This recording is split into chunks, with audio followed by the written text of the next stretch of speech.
நெசவாளர்கள்னு பேரை சொன்னார், மஞ்சள்னு சொன்னார், விவசாயம் சொன்னார், அணைன்னு சொன்னாரே தவிர அதுக்கு என்னன்னே அவருக்கு தெரியாது. அணைனா என்ன, மஞ்சள்னா என்ன, நெசவாளர்கள்லாம் அவர் பார்த்துருக்கவே மாட்டார் விஜய். செங்கோட்டையனே நேற்று ஒரு வெள்ளி செங்கோலை தந்து விஜயை பாராட்டி புகழ்ந்து வரலாற்று நாயகன் அடுத்த முதல்வர்ங்கிற அளவுக்கு களத்தில் கொண்டு நிறுத்துறாங்க. தலைவருக்கு அடுத்து புரட்சி தளபதின்னு. ஒரு 28 நிமிஷம் தான் அவர் பேசுகிறாரு. அது அந்த எழுதி வச்ச போர்டு. அதில் ஒரு தம்பி கோபுரத்தில் ஏறி முத்தம் கேட்குறான். இறங்கு தம்பி இறங்கினா தான் முத்தம் தரும்னு சொன்னது போல அந்த பையன் கீழே இறங்கி வர்றான். அப்போ அங்கே என்ன நெருக்கடி இருக்குதுன்னு பார்த்தா, நம்ம அந்த பையன் முத்தம் வாங்குறதுக்கு தான் அந்த தொண்டர் வர்றார். தலைவர் முத்தம் கொடுக்குறார், அது அவன் நிறைவாகி போகிறான். இப்போ இந்த கட்சி எப்படி இருக்குன்னு பாருங்க. நாட்டில் ஏற்கனவே இந்த குடும்பத்தொழிலோடு பலனடைஞ்ச விஜய் தானே அது. அப்போ திமுகவை அப்பொழுது தீய சக்தியாக தெரியல. உனக்கு இப்போ 52 வயசு ஆகுது. 52 வருஷமாக அந்த தீய சக்தி திமுகன்னு சொல்கிறீங்களா, அந்த திமுக நிழலில் தான் வளர்ந்த. ஏதாவது ஒரு உளறி டென்ஷன் ஆகி தீய சக்தி நேற்று போய் மாரியத்தா கோயிலில் சாமி வந்தா ஆடுற பெண்கள் மாதிரி மாரடிச்சுக்கிட்டு வேப்பலையில் ஈரத்துணியோட போய் நனைஞ்சிப்ப பெண்கள் போகிற மாதிரி நேற்று அந்த கூட்டத்தில் பாவமாக இருந்துச்சு. ஷர்மிளா டாக்கீஸ் நேயர்களுக்கு வணக்கம். இந்த நேர்காணலில் நாம் சிந்திக்கிருப்பவர் தமிழ்நாடு கொங்கு இளைஞர் பேரவையின் தலைவர் திரு தனியரசு அவர்கள். வணக்கம். வணக்கம். கொங்கு பகுதியில் அதிமுகவுக்கான வாக்கு வங்கி இன்னுமே இருக்கு, சாலிடாக இருக்குன்னு அதிமுக நம்புறாங்க. எடப்பாடி அங்கதான் தீவிரமாக வேலை செய்கிறார். இப்போ திமுகவும் அதற்கான ஆயத்த பணிகள்ல அவங்க பூத்து வாரியாக கொங்கு பகுதியிலையும் வேலை செய்யறாங்க. இப்போ அதையெல்லாம் கடந்து விஜய் அந்த இடத்த பிடிக்கணும், கொங்கு பகுதியிலிருந்து செங்கோட்டையன் வந்ததால கொங்கு பகுதியை டார்கெட் பண்ணி வேலை செய்யறதுக்கான அந்த முடிவு எடுத்திருக்காங்களோ? ஏன்னா நேற்று பரப்புரைகளை பேசுகிற போது நிறைய விஷயங்கள் பேசுறாரு. கொங்கு பகுதி சார்ந்த விஷயங்கள் பேசப்படுது, ஈரோட்டை சார்ந்த விஷயங்கள் பேசப்படுது. குறிப்பாக அதிமுகவின் இடத்தை தாவேகா பிடிக்க முயற்சி செய்கிறதோ அப்படின்ற பல கேள்விகளும் அதுல எழுந்திருக்கு. எம்ஜிஆர் ஜெயலலிதா பாணியில திமுகவை தீய சக்தி அப்படின்னு கடுமையா சாடி இருக்காரு. அப்போ அந்த நகர்வை எடுக்கிறாரு, அதிமுகவை கேப்சர் பண்ணணுன்ற விஜய் அந்த எண்ணம் இருக்கா? இல்லை, அது விஜய் அந்த நகர்வு எடுக்கல. விஜய்க்கு கொடுத்த அஜெண்டா அதுதான். அது அவருக்கான அந்த வேலை திட்டமே. பாஜக அவருக்கு கையளித்து தமிழக வெற்றி கழகத்தை உருவாக்கி பாஜக எந்த நோக்கத்திற்காக நடிகர் விஜயை களத்தில் இறக்கி இருக்கிறதோ அந்த வேலை திட்டத்தை விஜய் செய்கிறார். அதுதான் நேற்று ஈரோடு விஜயமங்கலம் பரப்புரையில் களத்தில் திமுக மட்டும்தான் இருக்குது, அதனால் நான் திமுக மட்டும்தான் எதிர்ப்பேன். அண்ணா திராவிட முன்னேற்ற கழகம் உள்ளிட்ட தமிழ்நாட்டில் இருக்கிற எந்த அரசியல் கட்சியிலும் எனக்கு பொருட்டே இல்லை. 50 ஆண்டுகள் 100 ஆண்டுகள் பொது உடைமை இயக்கம் கம்யூனிசம் இயங்குகிறது. பல்வேறு அம்பேத்கர் இயக்கங்கள், தந்தை பெரியார் பகுத்தறிவு சுயமரியாதை இயக்கங்கள், அண்ணா திராவிட முன்னேற்ற கழகம் அது திராவிட இருதுருவ அரசியலில் ஒரு இயக்கம். அதற்கு பொதுச் செயலாளர் இப்போ எடப்பாடி, அவர் எதிர்கட்சி தலைவராகவே இருக்கிறார். அவரெல்லாம் ஒரு பொருட்டே இல்லை. அவங்களெல்லாம் நான் பேசவே மாட்டேன் பாஸ் அப்படின்ட்டு. ஒரே இலக்கு திமுக ஆட்சி அகற்றுவது. டிஎம்கே வெர்சஸ் டிவிகே, தளபதி ஸ்டாலின் முதல்வர் வெர்சஸ் இந்த நடிகர் விஜய் அப்படிங்கிறது தான். அப்படின்னு இவராக ஒரு அந்த ஒரு கருத்தை கட்டமைக்கிறதுக்கு பாவம் அந்த அப்பாவி மக்கள் மத்தியில் கடத்துறதை பார்த்தோம். அது ஊடகங்கள்ங்கிறதுனால பொதுமக்கள் எல்லாத்துக்கும் அது வருது. ஆனால் திராவிட முன்னேற்ற கழகத்தை அகற்றுவதற்கு அல்லது அதை விமர்சிப்பதற்கு விஜய்க்கு தகுதி இருக்கிறதா, தமிழக வெற்றி கழகத்துக்கு தகுதி இருக்கிறதான்னா இல்லை. இதில் இன்னும் பெரிய கொடுமை என்னன்னாயே, இதில் அச்சப்பட வேண்டியது அல்லது எச்சரிக்கையாக இருக்க வேண்டியது திராவிட முன்னேற்ற கழகம் மட்டும் இல்லை. திராவிட முன்னேற்ற கழகத்தை விட கூடுதலாக அச்சப்பட வேண்டியது அண்ணா திராவிட முன்னேற்ற கழகம். அண்ணா திராவிட முன்னேற்ற கழகம் அதாவது ஏடிஎம்கே வெர்சஸ் டிஎம்கேன்னு இருந்ததை மாற்றி எடப்பாடி வெர்சஸ் ஸ்டாலின் இருக்கிறத மாற்றி ஸ்டாலின் வெர்சஸ் விஜய்ன்னு அந்த கோல் மாத்திரார்ல, அதில் எடப்பாடி தான் பலகீனப்பட்டு அதிமுக தான் அங்கே சிதைக்கப்பட்டு நிர்மூலமாக்கப்பட்டு அரசியல விஜய் அந்த அவருடைய பொசிஷனை ஸ்டாண்ட் பண்ணிக்கிறார்ல. ஆமாம், அப்போ விஜய் ஸ்டாண்ட் பண்ணணும்னா அந்த தமிழக வெற்றி கழகத்திலிருந்து ஸ்டாண்ட் பண்ணால் பரவாயில்ல. அவர் யாரை சொல்கிறாருன்னா, புரட்சி தலைவரை பேரறிஞர் அண்ணாவை சொல்லி அதிமுகவின் தலைவர்களையும் அதிமுகவினுடைய ஐகான் வடிவங்களாக இருக்கிற மூத்த தலைவர்களையும் அவர்கள் பின்பற்றுகிற நிர்வாகிகளையும் வாக்காளர்களையும் அதிமுகவின் தொகுப்பை தன் ஆதரவுக்கு மாற்றுகிற சூழ்ச்சி இருக்குல்ல, சதி, அதுக்கு அதிமுக இரையாகி வருகிறது என்பதற்கு சான்று செங்கோட்டையனே போகிறார்.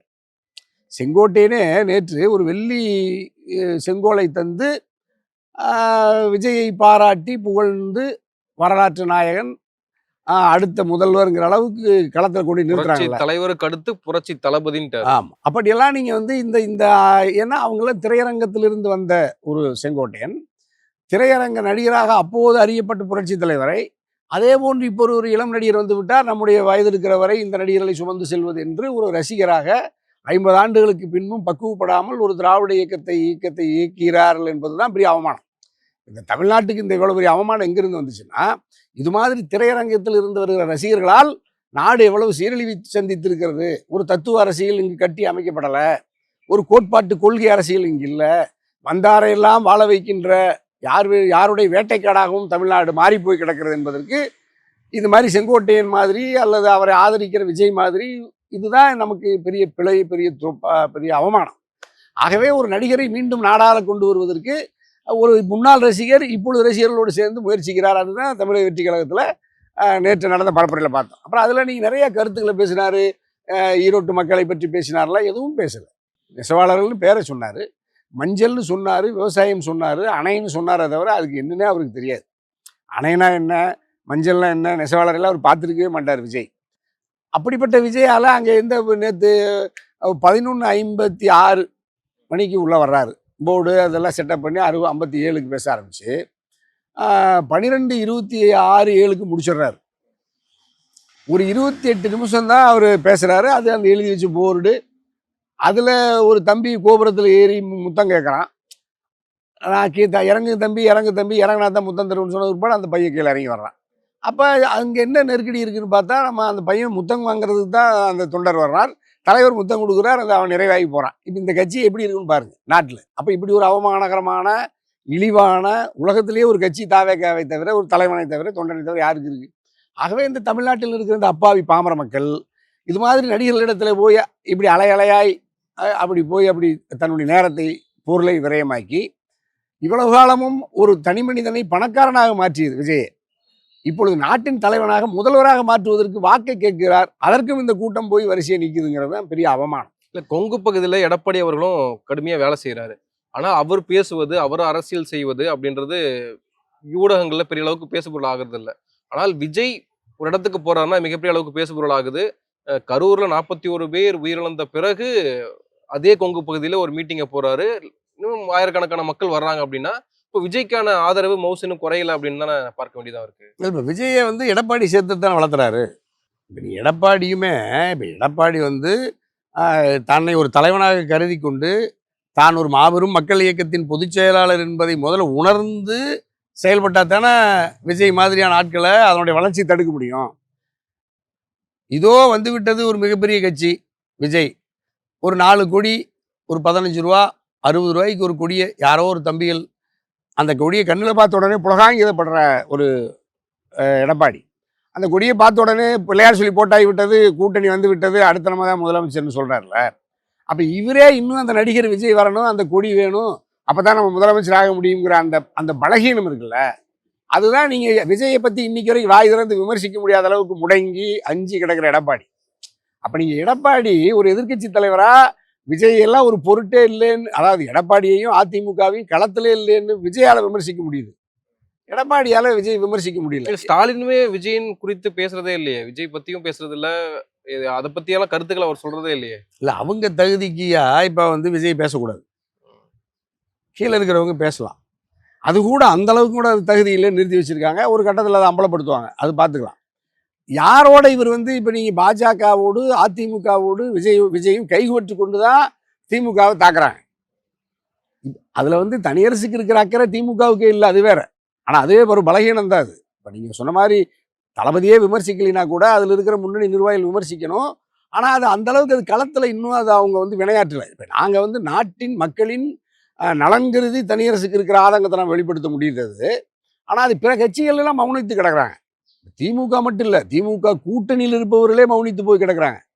நான் தனியரசை தவிர தமிழ்நாட்டில் விஜயை, தமிழக வெற்றி கழகத்தை, விஜய் யாருடைய கருவி கையால், பாஜகவினுடைய ஆள், திமுகவை எதிர்க்கிறார்.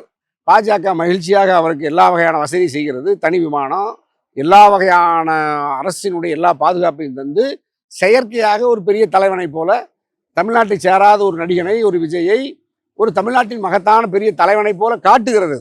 செயற்கையாக மத்திய உளவு பிரிவு அப்படி விஜயை பெரிய செல்வாக்கு மிக்கவனை போல காட்டுது, ஒரு பலசாலியை போல காட்டுகிறது, ஒரு கொள்கை தத்துவவாதியை போல காட்டுகிறது. கொள்கைன்னா என்னன்னு தெரியாது, தத்துவம்னா என்னன்னு தெரியாது, அரசியல் என்றாலே என்னன்னு தெரியாது. அப்படிப்பட்ட விஜயை கொண்டுட்டு வந்து ஒரு செயற்கையா காட்டுறாங்க. அதுக்கு ஊடகங்கள் பின்தொடருது. மொத்த ஊடகம் வளைத்து போட்டுக்கொண்டு 3 நாட்களாக நீங்க சொன்ன மாதிரி ஈரோட்டில் விஜயமங்கலத்தில் ஒரு 5000 பேர் 10,000 பேர் கூடியிருப்பாங்க. பாவம், அந்த 10,000 பேர் கூடுவதற்கே 24 மணி நேரமும் ஒட்டுமொத்த தொலைக்காட்சிகளும் லைவ் போட்டா நாட்டில் என்ன அவமானம்? அது எவ்வளோ பெரிய அவமானம் அது. நீங்க இதை விட முதல்லையாவது விமானம் வந்து இறங்கின பிறகாவது அதாவது 4 சக்கர வாகனத்தை ஊர்வலத்தை காட்டின ஊடகமெல்லாம் நேற்று அந்த அதாவது ஓடுதளத்தில் விமானத்தில் ஏறும்போது காட்டிட்டு அந்த விமானம் ஓடி வளைந்து நெளிந்து ரன்வேவை காட்டுறாங்க. இறங்கும் போது கூடவே விமானத்திலேயே லைவ் போட்டு அந்த விமானம் எத்தனை மீட்டர் ஓடுது, அதில் வந்து இறங்கி அப்புறம் அவர் கார் மாறுகிறார், காரில் இந்த இருக்கையில் அமர்கிறார், அப்படியெல்லாம் சொல்லி கீழே விமான நிலையத்துக்கு வந்து விமான நிலையத்துல எல்லாம் வந்து அப்படி ஷோ காட்டி அங்கிருந்து அப்பவும் வந்து இருசக்கர வாகனத்தில் ஒரு 4-5 பேர் 10 பேர் பின்தொடர்ற மாதிரி காட்டி அப்புறம் தான் விஜயமங்கலத்துக்கு அந்த 1 மணி நேரத்தில் போகிறார். நிறைய மாற்றங்கள் இருக்குல்ல. டைமுக்கு வந்திருக்காரு, தொண்டரை வந்து கீழே இறங்க சொல்றாரு, போகும்போது பார்த்து போங்கன்னு அட்வைஸ் பண்றாரு. இதெல்லாம் முன்னாடி அவர் பண்ணது இல்லையே. இப்போவும் நேற்று பார்த்தேன், அந்த 10 பேர் பின்தொடர்ந்து தம்பி வர்றாங்க. ஒருத்தர் ஹெல்மெட் போடல 2 சக்கர வாகனத்தில், காவல்துறை தடுக்கல, இவரும் தடுக்கல. அதற்கு மாறாக இவர் மகிழ்ச்சியாக கண்ணாடி இறக்கி கையசைத்து எப்படியாவது இந்த கூட்டம் பின்தொடருமா, சாலையில் போக்குவரத்து போகிறோமா வர்ற மக்களெல்லாம் நம்மளை பார்த்து நின்று ஸ்தம்பிச்சிருமா, இப்போ திருவிளையாடலில் அசைந்தால் அசையும் அப்படின்லாம் காட்டி அந்த பறவைகள் மரத்தை எல்லாம் ஆடும், அப்படி நிற்கும், அப்படியெல்லாம் காட்சிப்படுத்தியிருப்பாங்க. அது மாதிரி விஜய் என்ன நினைக்கிறான், இவன் ஒரு கற்பனை நினச்சிக்கிட்டு இந்த தம்பி பெரிய நம்ம போனால் விமான நிலையத்தில் இருக்கிறவங்களாம் ஓடி வருவாங்கலாம் சொல்லி நேற்று விமான நிலையத்தில் போய் இறங்கி கை காட்டுவாப்புல. அங்கே ஒரு 100-200 தான் நிற்கிறாங்க, யாரும் பதிலுக்கு கூட கையசைக்கல. அப்போ அதுதான் விஜய். அப்போ அவங்களுக்கு தெரியுது கீழே இருக்கிறது பாவம் அப்பாவி மக்கள், பாமர மக்கள், காட்டு கூட்டம், ஏழைகள், அறியாமையில் இருக்கிறவங்க தான் அதுக்கு. அப்போ ரோட்டில் பார்க்குறாங்க விஜய் நான் தான் வந்திருக்கேன்னு கண்ணாடி இறக்கி காட்டி பார்க்குறாரு. யாரும் வண்டி நிறுத்தலை, யாரும் பின்தொடரல, போக்குவரத்துக்கு இடையூறாகல. அப்போ அப்படியே போய் நீங்கள் அந்த இடத்துக்கு போகிறாரு, பேசுகிறாரு. அதெல்லாம் இப்போ நீங்கள் ஏன் அந்த கட்டுப்பாட்டு விதியெல்லாம் சரியாக வர்றாரு நேரத்துக்குன்னா, இன்னும் நீங்கள் வழக்கு பதிவு பண்ணியிருந்தீங்கன்னா இன்னும் ஷார்ப்பாக இருப்பாங்க. நேற்று கரூர் சம்பவத்துக்கு இவர் மேலே வழக்கு பதிவு செய்யலை, நான் வழக்கு பதிவு செய்ய சொல்லி இப்போ கூட நாங்கள் மத்திய புலனாய்வு அமைப்புக்கு நம்ம அமைப்பு சார்பாக புகார் கொடுத்துருக்குறோம். புகார் கொடுத்து வழக்கு பதிவு செய்யப்பட்டு கைது செய்யப்பட்டு சிறையில் இருந்திருந்தார்னு வச்சுங்களேன், அல்லது பிணையில் வந்திருந்தா கூட இன்னும் கண்ணியமாக கவனமாக நடந்திருப்பார். அப்போ நேற்று செங்கோட்டை நடத்துகிற கூட்டத்தில் நேற்று பெண்களோட மயக்கம் அடைஞ்சிருக்காங்க, ஒரு ஆண் மயக்கம் அடைஞ்சு போனார், ரெக்கவராகி வந்துட்டாரான்னு தெரியாது. அந்த உயர்ந்த கோபுரத்தில் மேலே ஏறி அது எப்படி அந்த மேலே அனுமதிச்சாங்க, அந்த தம்பி ஏதாவது ஒரு மயிரலையில் கீழே விழுந்திருந்தாருன்னா என்ன இருக்கிறது? அப்போ செங்கோட்டையன் பெரிய பெரிய பலசாலி வியூக அமைப்பாளர், கூட்டத்தெல்லாம் நேர்த்திப்படுத்துவார்னா அப்போ எப்படி கோபுரத்து மேலே ஏறினா அந்த பையன்? அப்புறம் எப்படி விஜய் பேசும்பொழுது தம்பி இறங்குன்னு எதுக்கு முத்தமெல்லாம்? ஒவ்வொருத்தையும் நம்ம மானிட்டர் பண்ண முடியாது இல்லையா? அவங்க தான் நாங்கள் வந்து அதில் எக்ஸ்பர்ட்னு சொல்கிறாங்கல்ல. இப்போ நீங்கள் திமுக கூட்டத்தில் அப்படி யாரும் ஏறல, அதிமுக கூட்டத்தில் அப்படி யாரும் ஏறல. தமிழ்நாட்டில் இருக்க இந்தியாவில் எந்த கட்சியில் அபாயகரமான இடத்துக்கு தொண்டர்களோ தன்னை ஆதரவாளர்களோ யாரும் மாறல. விஜய்க்கு மட்டும் எப்படி இருந்த அந்த இடம் வருது. அப்போ அவர் வந்து இன்னும் அந்த ஒரு ஒரு ஒரு ஒரு பக்குவப்படாத தலைவனாகவும் பக்குவப்படாத அந்த அவரை ஆதரிக்கிற கூட்டமாகவும் இருக்குது. ஆகவே இந்த கூட்டத்திடம் வாக்கை அளித்து நாட்டின் அதிகாரத்தை தந்தால் இன்னும் நாடு எவ்வளவு பெரிய மோசமான சீரழிவை சந்திக்கும். ஆகவே திமுகவின் மீது அவதூற பரப்புறார். வெறும் கொள்ளை அல்லது ஊழல்னு சொல்றாரே தவிர எதுல ஊழல் எதுல கொள்ளை அடிச்சாங்க, யார் அடிச்சாங்கன்னு எந்த பட்டியலும் தரல. பொதுவான அவதூறுகளை மட்டும் பரப்புறதுல வச்சுக்கிட்டு அதுலேயும் நீங்கள் இது தனியாக எதிர்க்க முடியாமல் புரட்சி தலைவரையும் புரட்சி தலைவர் அம்மாவையும், அந்த கட்சி இன்னும் லைவில் இருக்குது. அதுதான் இங்கே ஆளுங்கட்சியாக எதிர்கட்சியாக இருக்குது. 75 சட்டமன்ற உறுப்பினர்களை வென்ற அந்த அணி, அந்த தலைவர் இருக்கும் பொழுதே அது களத்திலேயே இல்லை, நான் தான் அடுத்த முதலமைச்சர். அந்த அண்ணாவையும் புரட்சி தலைவரையும், அதாவது அண்ணா திராவிட முன்னேற்ற கழகம் அண்ணாவே எடுத்துக்கிட்டேன், நான் அப்படித்தான் எடுப்பேன்னு சொல்கிறேன். அப்புறம் புரட்சி தலைவரை நிறுவனர் அந்த கட்சிக்கு, அவரையும் நான் பயன்படுத்துவேன், யாரும் தடுக்க முடியாது. அவங்களாம் தமிழ்நாட்டின் சொத்து. ஆனால் நீ அந்த சொத்துனா அது மாதிரி நடக்கணும்ல. இப்போ அண்ணாவுக்கு இப்போ சொத்து எத்தனை ஏக்கரா இருக்குது, எத்தனை கோடி இருக்கு? 1 சென்ட் நிலம் கிடையாது அண்ணாவுக்கு, பேரறிஞர் அண்ணாவுக்கு. மகத்தான மேதை. இந்த விஜய் மாதிரி 1 லட்சம் அறிவுக்கு சொந்தக்காரர்.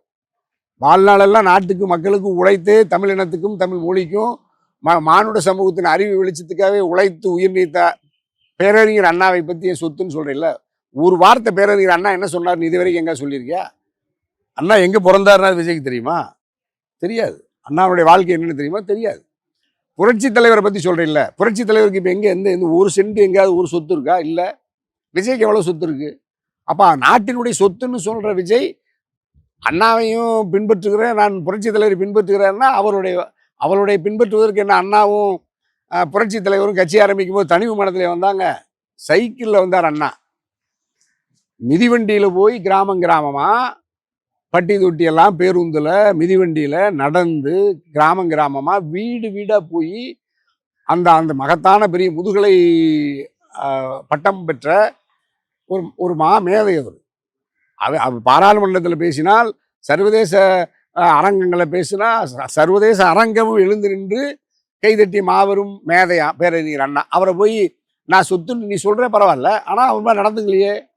அதே மாதிரி திராவிட முன்னேற்ற கழகத்தை பற்றி நீ என்ன இப்போ இதுவரைக்கும் ஏதாவது கொள்கை ரீதியாக திராவிட முன்னேற்ற கழகத்தை உன்னால் விமர்சிக்க முடியுதா?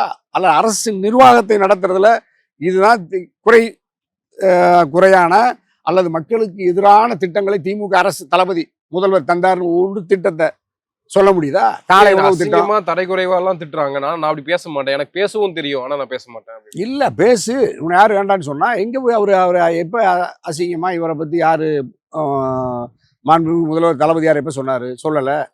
அல்லது சமூக வலைதளங்கள்ல ஊடகங்கள்ல சமூக வலைதளங்கள்ல இவங்க கட்சிக்காரங்க கூட மற்றவங்களை பற்றி கடுமையா கூட விமர்சிக்கிறாங்க. ஆனா அரசியல்ல அதிகாரபூர்வமா திராவிட முன்னேற்ற கழகத்திலிருந்து யார் ஒருவராவது தமிழக வெற்றி கழகத்தையோ விஜயோ விமர்சிக்கல.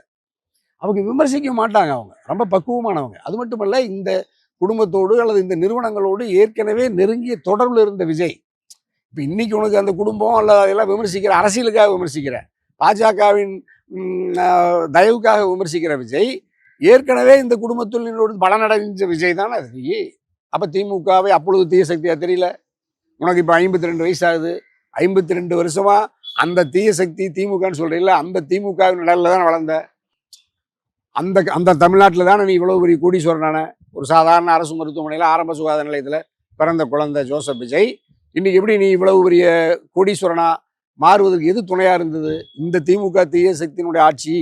அதெல்லாம் நீ இவ்வளவு பெரிய பணக்காரனாகி தனி விமானத்தில் போகிற அளவுக்கு உன்னை வளர்த்தி அழகு பார்க்குதில்ல.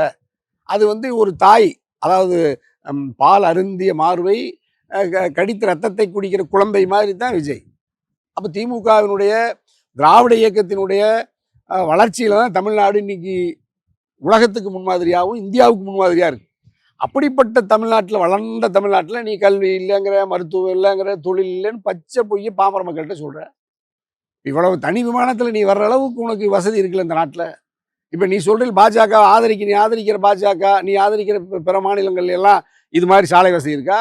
வீடு இருக்கா? அது மட்டும் இல்லையா? இப்போ போன ஒரு பரப்புரை கூட்டத்தில் உணர்ச்சி வசப்பட்டு நான் ஆட்சிக்கு வந்தா எல்லாத்துக்கும் வீடு, 1 கோடி ரூபாயில் 10 சென்ட்டில் பெரிய பெரிய வீடு, எல்லாத்துக்கும் காரு, கேடிஎம், அந்த பைக்கு, பெரிய பெரிய சொகுசு இருசக்கர வாகனம், எல்லாத்துக்கும் மெர்சிடிஸ் பென்ஸு ஆடி, யார் வேணாலும் எந்த வாகனத்தை வேணாலும் தேர்ந்தெடுத்துக்கலாம்னு வீடு, பைக்கு, காரு ஆட்சிக்கு வந்தால் தரேன்னு சொன்ன விஜய் நேற்று உளறி அதை உண்மைன்னு ஆமா நான் மறுபடியும் சொன்னேன், அதை தரப்போறேன்னு சொல்லலை, தரலன்னு சொல்லலை, இலவசத்துக்கு நான் எதிரின்னு சொல்லி உழப்புறதை நான் எடுத்து பார்த்தேன். நீங்க நிறைய பேர் வாடகை வீட்டில் தானே இருக்கீங்க, யார் சொந்த வீட்டில் இருக்கீங்கன்னு கேட்டார்.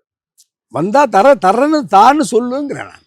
இப்போ நீ நான் ஆட்சிக்கு வந்தா ஒரு 10 சென்ட் தர்றேன், விவசாயிகளுக்கெல்லாம் ஒரு 2 ஏக்கரை நிலம் வாங்கி தர்றேன், நிலமில்லாத ஏழைகளுக்கு எல்லாத்துக்குமே பைக் வாங்கி தர்றேன், எல்லாத்துக்கும் கார் வாங்கி தர்றேன், எல்லாத்துக்குமே எல்லா இன்டீரியர் ஒர்க்கிலிருந்து எல்லா வேலையிலும் நான் முடிச்சு தர்றேன், எல்லாத்துக்கும் ஆடைகள் ஆண்டுக்கு ஒரு 25,000 ரூபா 50,000 ரூபா ஜீன்ஸ் பேண்ட்டு, எல்லா பிராண்டடு ஷர்ட்டு, லூயிஸ் பிலிப்ஸ்லேருந்து எல்லா யூஎஸ் போலவிலிருந்து தர்றேன்னு சொல்லுங்கிறேன் நான். நல்ல எஸ்கே நல்ல பூமா ஆடிஷன் ஷூவெல்லாம் வாங்கி தர்றேன், எல்லாம் சொல்லு, சாட்சி வரைக்கும் யார் வேண்டாங்கிறா நீ. ஆனால் நீ அப்படிலாம் சொல்லலை. அவருடைய படங்கள்ல தானே மிக்சி கிரைண்டர் தூக்கி போட்டாங்க. அதுதான் அப்போ இலவசத்துக்கு எதிரின்னு படத்தில் காட்டிட்டு நேற்று நான் இலவசத்துக்கு எதிரி இல்லை நேற்று சொல்கிறேன். அப்போ ஏதாவது ஒரு உளறி டென்ஷன் ஆகி தீய சக்தி நேற்று போய் இந்த மாரியத்தா கோயிலில் சாமி வந்தா ஆடுற பெண்கள் மாதிரி மாரடிச்சுக்கிட்டு வேப்பலையில் ஈரத்துணியோட போய் நனைஞ்சு பெண்கள் போகிற மாதிரி நேற்று அந்த கூட்டத்தில் பாவமாக இருந்துச்சு. இல்லை, அந்த 10 நிமிஷம் 15 நிமிஷம் தான் பேசுறாரு, இதை பேசக்கூடாது சொன்னதே தனியரசு தான். இப்போ நான் சொல்கிறேன்ல, 11:56 57க்கு நீ மைக்கிக்கு வந்த, 12:26 27க்கு முடிச்சுட்ட. அதில் எழுதி வச்சதுல கூட குறையில 2-3 வருஷம் போச்சு. தம்பி இறங்குன்னு சொன்னதுல 2-3 நிமிஷம் போச்சு. இப்பவும் நான் சொல்றேன், நீ 24 நிமிஷம் தான் பேசுனா, அந்த 24 நிமிஷமும் அது அதிகம் இல்ல இப்போ. இல்ல அது அப்ப அதுவே நான் ரொம்ப ஃபோர்ஸ் பண்ணி கடுமையா விமர்சித்ததுக்கு அப்புறம் அந்த மேடையில நின்று உளறதுக்கே 1/2 மணி நேரம் நின்று 25 நிமிஷம் நின்று உளறதுக்கே இத்தனை பில்டப். பணம் எவ்வளவு செலவாயிருந்திருக்கும்.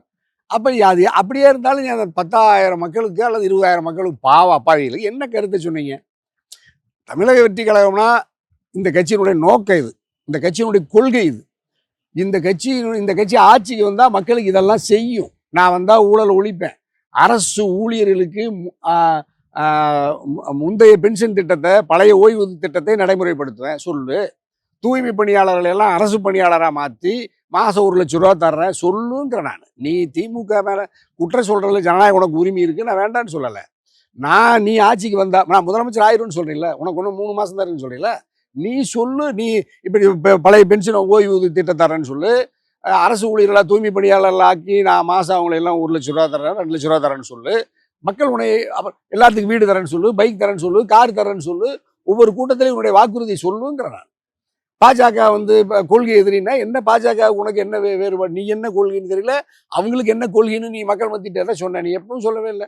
பாஜகன்னு சொல்லவோ, மோடின்னு சொல்லவோ, அமித்ஷான்னு பேரை சொல்றதுக்கே பயப்படுற தொடநடுங்கிற விஜயால பாஜக எதிர்த்து நீ மத்திய அரசாங்கத்தை எதிர்த்து இங்கே என்ன ஆட்சி நடத்திடுவ நீ?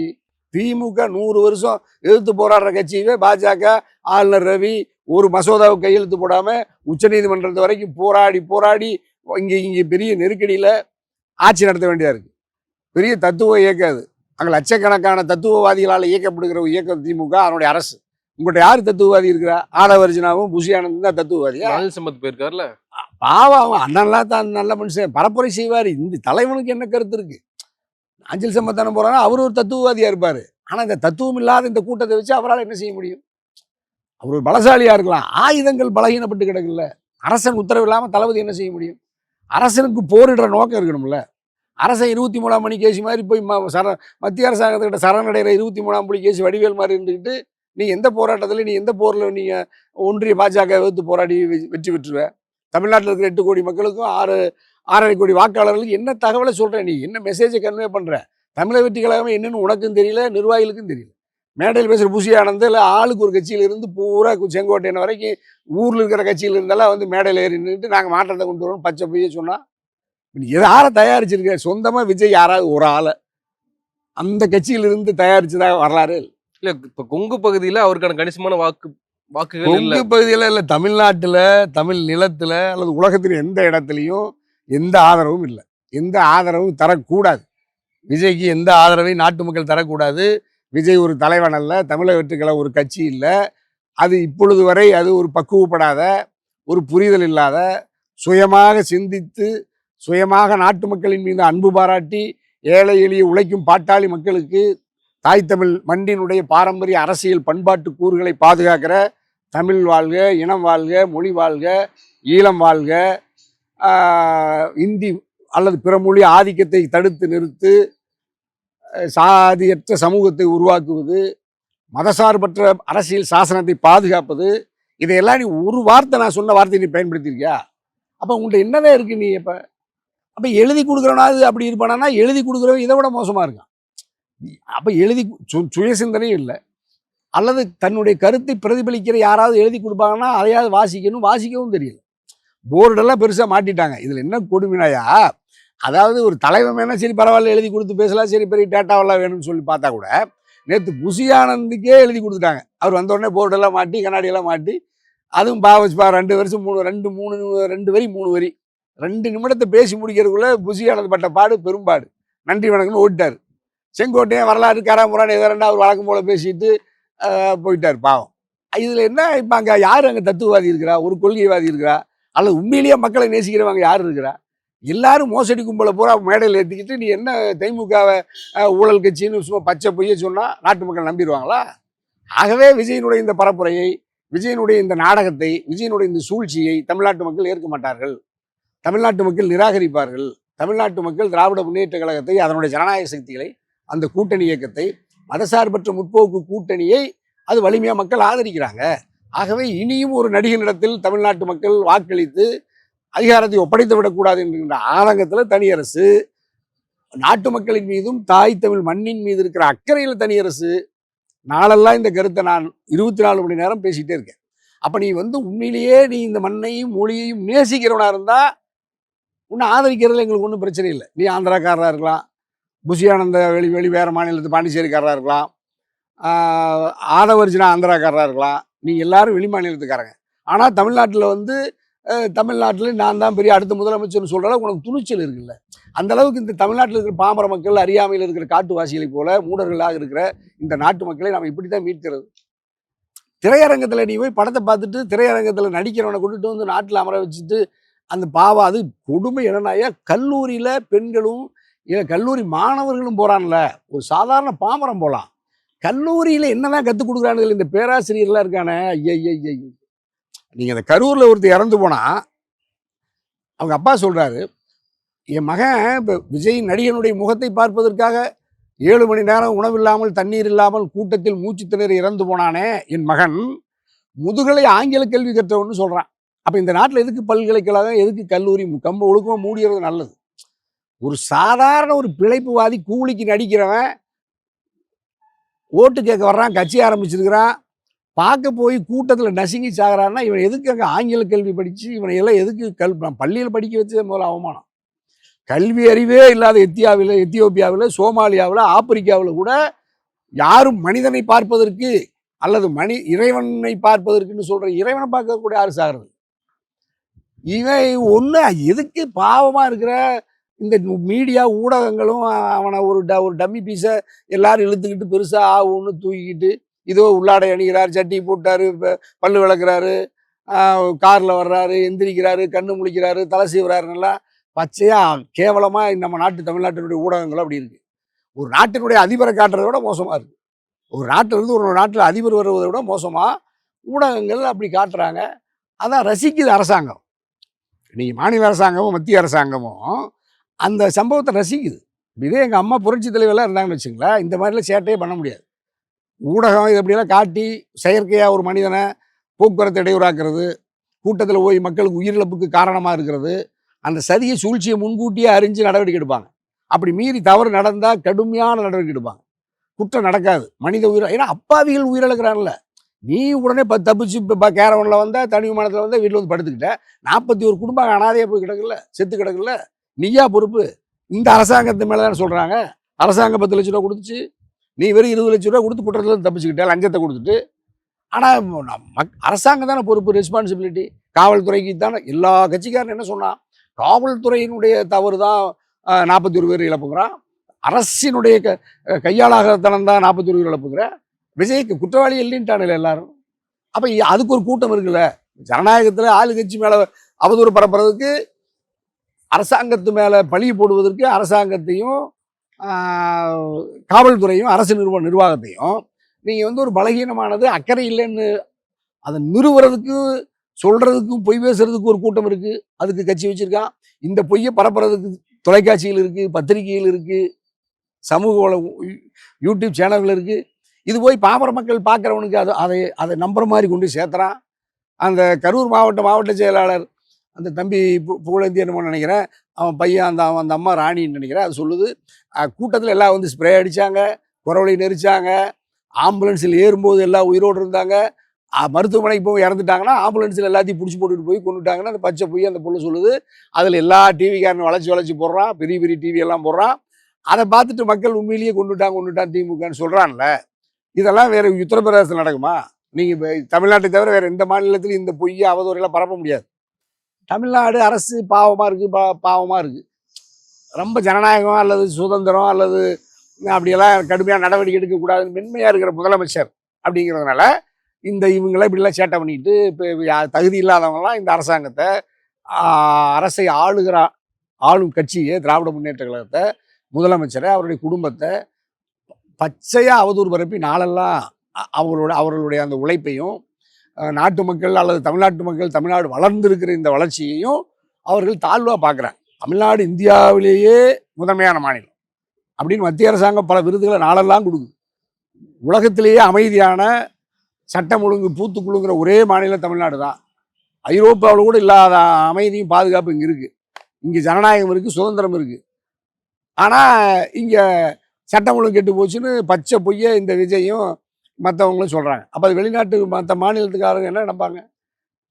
உலகத்திலேயே இந்தியாவில் இருக்கிற எல்லா மொழி பேசக்கூடியவர்களும் குடும்பமாக கோடிக்கணக்கில் இங்கே வந்து அமைதியான நல்வாழ்வு வாழ ஒரு ஒரு ஒரு நாடு, ஒரு நிலம், ஒரு மண் இருக்குதுன்னா அது என்னுடைய தாய் தமிழ் மண் தான், என்னுடைய அரசு தான், என்னுடைய மண்ணு தான், என்னுடைய தமிழ்நாடு தான்.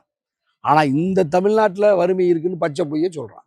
அப்போ நீ உத்தரப்பிரதேசத்தை பற்றி வாய் திறக்கிறியா? மத்திய பிரதேசத்தை பற்றி சொல்கிறியா? பீகாரை பற்றி சொல்கிறியா?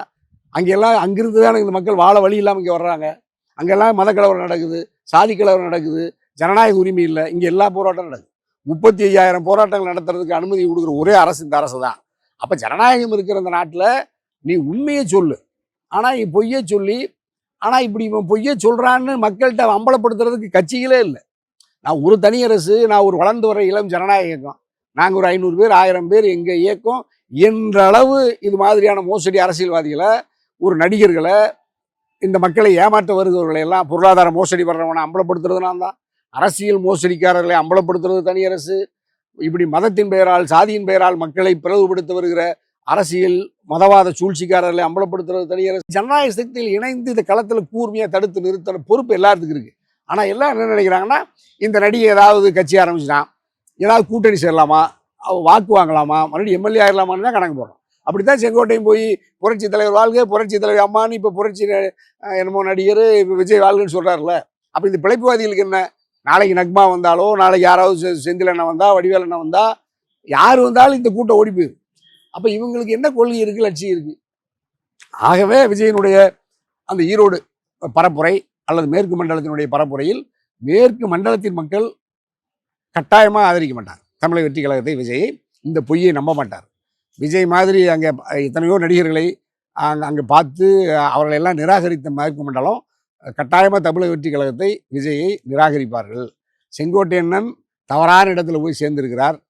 ஆகவே அந்த அது அது அது செங்கோட்டையண்ணனுடைய நீண்ட அரசியல் பாரம்பரியத்துக்கும் அது இழுக்கு தாழ்வு என்பதனாலையும் அவரோடு இணைந்து பயணித்தாலும் வெற்றி உறுதியாக்கப்படாது, தோல்வி நிச்சயிக்கப்பட்ட ஒன்று. தமிழ்நாட்டினுடைய 8 கோடி மக்களும் 6.5 கோடி வாக்காளர் பெருமக்களும் தமிழக வெற்றி கழகத்தை, விஜயை நிராகரிக்க வேண்டும். விஜயனுடைய எல்லா பேச்சிலையும் உண்மை இல்லை.